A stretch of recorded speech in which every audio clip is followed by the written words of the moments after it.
AutoPod is an AI video editing plugin designed specifically for Premiere Pro, but does it really live up to the hype? Let's dive into its features and see if it's a game changer or just another tool in the crowded editing space.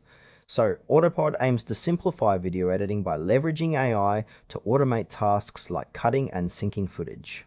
The core functionality revolves around its ability to analyze your video content and suggest edits based on the narrative flow. This can save a ton of time, especially for creators who are juggling multiple projects. When you first use AutoPod, the interface feels pretty intuitive, which is great for beginners. However, as you dig deeper, some features might feel a bit limited for advanced users. For example, while the automation is impressive, it sometimes lacks the fine-tuning options that seasoned editors crave. One thing that stands out is its focus on podcast-style videos, making it particularly appealing for content creators in that niche. However, if you're looking for extensive customization or advanced effects, you might find AutoPod a bit lacking.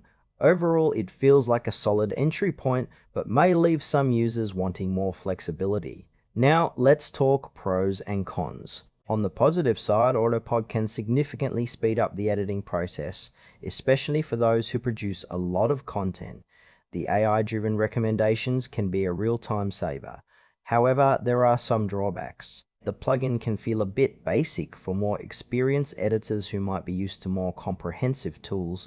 There's also the question of pricing. Some may find it a bit steep for what it offers, especially if you're not fully utilizing its features.